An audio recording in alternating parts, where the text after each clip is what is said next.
एक बड़ी खबर इस बीच आपको बता दें, गाजियाबाद से आ रही है। गाजियाबाद में पालतू कुत्ते का आतंक देखने को मिला है। पिटबुल के हमले से एक बच्चा जख्मी हो गया। 11 साल के बच्चे के चेहरे पर पिटबुल ने चोट पहुंचाई है। बच्चे के चेहरे पर 200 टांके आए हैं। बिल्कुल, और ये बड़ी बात है, एक के बाद एक इस तरीके की घटनाएं सामने आ रही हैं। पालतू कुत्ते हमला कर रहे हैं और इन हमलों में 2 हमले ऐसे हैं जिनमें बच्चों को निशाना बनाया गया। कुत्ता एकाएक हमला कर देता है और यहाँ पिटबुल का हमला, आपको याद होगा लखनऊ में एक जिम ट्रेनर की जो मां थी उस पर भी हमला किया गया था। पार्क में खेल रहा था जिसमें एक बच्ची पिटबुल कुत्ते को घुमा रही थी, वो उसके हाथ से छूट गया जिसने पेटे पर अटैक कर दिया। कैसी हालत है? कितना हालत आप लोग देखोगे तो जब आपको पता पड़ेगा। उसके मुंह पे 150-200 टांके हैं, जो एक तरफ का कान कट गया नीचे से और एक तरफ का पूरा गाल फट गया। क्या मैसेज देना चाहेंगे इस प्रकार से अगर पिटबुल मोहल्लों में पाले जाते हैं तो? पिटबुल इतना खतरनाक कुत्ता जो पहले भी लखनऊ में इतनी बड़ी वारदात कर चुका है, जिसने एक लेडीज को पूरा खत्म कर दिया। ये सब देखते हुए लोग अगर इतने खतरनाक कुत्ता अपने घर में पाल रहे हैं तो हमारे बच्चे सेफ नहीं है आज की डेट में। पार्कों का कोई फायदा नहीं है। पहली बात, जब पार्क है नहीं समाज के लिए, बच्चे कहाँ खेलने जाएंगे? रोड पे खेलने तो एक्सीडेंट हो जाते हैं, पार्क में कुत्ते खा जाएंगे। कितनी घटनाएं हो रही है तो आप सब जानते हैं।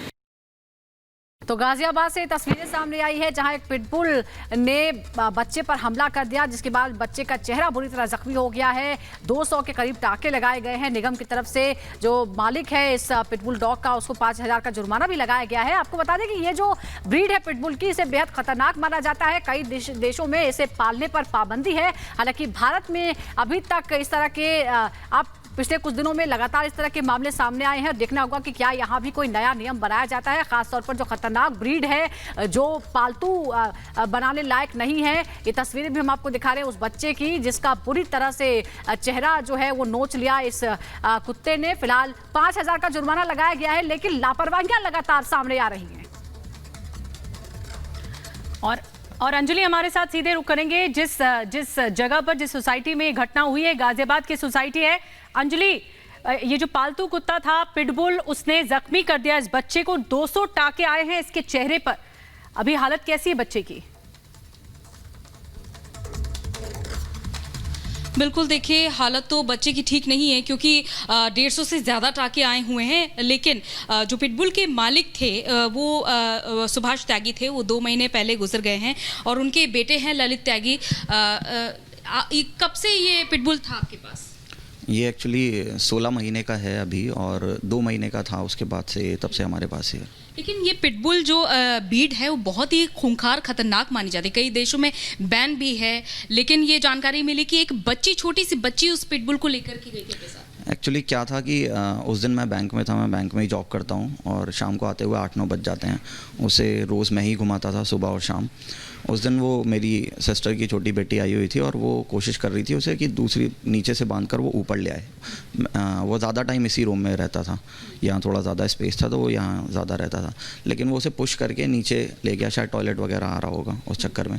फिर नीचे देखा तो पार्क बिल्कुल पीछे ही है मेरे घर से, तो वहाँ पार्क में कुछ बच्चे खेल रहे थे। अब वो बॉल से खेल रहे थे, क्रिकेट वगैरह शायद, तो बॉल के पीछे कई बार डॉग्स होते हैं कि पीछे भागते हैं।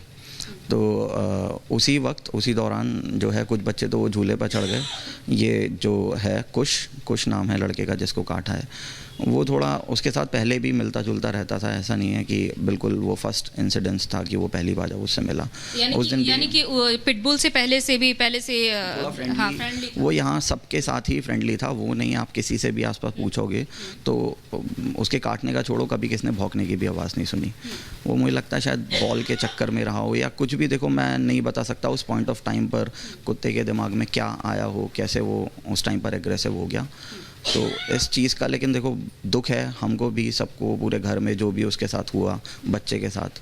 और जो भी हम कर सकते हैं, जो भी हमारी तरफ से मोरल सपोर्ट या जैसे भी है, हम वो लगातार है मेरे घर से। ऐसा नहीं है कि जो है इस चक्कर में आना जाना नहीं हो रहा, रोज़ हमारे यहाँ से कोई ना कोई। लेकिन अगर बात की जाए पिटबुल ब्रीड की, क्योंकि इससे पहले भी एक लखनऊ से मामला सामने आया था जब इस ब्रीड को लेकर काफ़ी ज़्यादा लोग। अंजलि, हम ये भी जानना चाहते हैं क्योंकि ये आरोप लगा है कि जो मालिक हैं, जो आपके साथ हैं, उन्होंने रजिस्ट्रेशन नहीं कराया था। और आमतौर पर अगर आप पालतू जानवर कोई पालते हैं तो उसका रजिस्ट्रेशन ज़रूरी होता है। बिल्कुल बिल्कुल बिल्कुल सुजाता। देखिए ललित, ये भी पाया गया क्योंकि नगर निगम ने जो कार्रवाई की है, 5,000 को जुर्माना आप पे लगाया है, रजिस्ट्रेशन नहीं कराया जाना, ये भी एक बड़ी वजह। रजिस्ट्रेशन देखो मैं आपको बताता हूँ, मैंने आपको बताया कि अभी वो 15-16 महीने का था और पिछले 8-10 महीने से मेरे फादर की बहुत ज़्यादा तबीयत ख़राब थी, कैंसर था उन्हें और हॉस्पिटलाइज थे वो। और अभी 2 महीने पहले मैंने बताया जैसे उनकी डेथ हो गई, और उससे पहले ये 8-10 महीने से मैं इतना टाइम नहीं निकाल पाया कि मैं ले जाता उसे नगर निगम और रजिस्ट्रेशन वगैरह कुछ भी कराता। उससे पहले 5-6 महीने का टाइम था जिसमें वो 2-3 महीने उसे पार्वो वायरस नाम की एक बीमारी होती है जो कुत्तों को हो जाती है, कई बार कोई बहुत मुश्किल से उसमें बचता है, तो 2-3 महीने वो उसके चक्कर में भी बीमार रहा। तो पिछले 14-15 महीने से आप देखो तो ये बीमारी और ये सब चीज़ें नहीं हो रखी। बिल्कुल अंजलि, ये जो मालिक हैं ये बता रहे हैं, ये तस्वीर सामने आई है और जो कुत्ते के मालिक हैं वो कह रहे हैं कि रजिस्ट्रेशन नहीं करा पाए, व्यस्तता ज़्यादा थी, लेकिन अब हमले के बाद वो दुखी हैं, कह रहे हैं कि हम पूरी तरह से मदद कर रहे हैं, मॉरल सपोर्ट भी दे रहे हैं। लेकिन बड़ी बात ये, जब इस तरह से खूंखार कुत्ता है और एक के बाद एक लगातार हमले हो रहे हैं और आपने रजिस्ट्रेशन भी नहीं कराया है, तो फिर इसको पालने की इजाज़त आपको कैसे मिल सकती है, ये अहम सवाल है। इसलिए अब क्या एक्शन लिया जाएगा देखना होगा। बिल्कुल मृदुल, और ये गाजियाबाद के मधुबन बापूधाम इलाके की घटना है।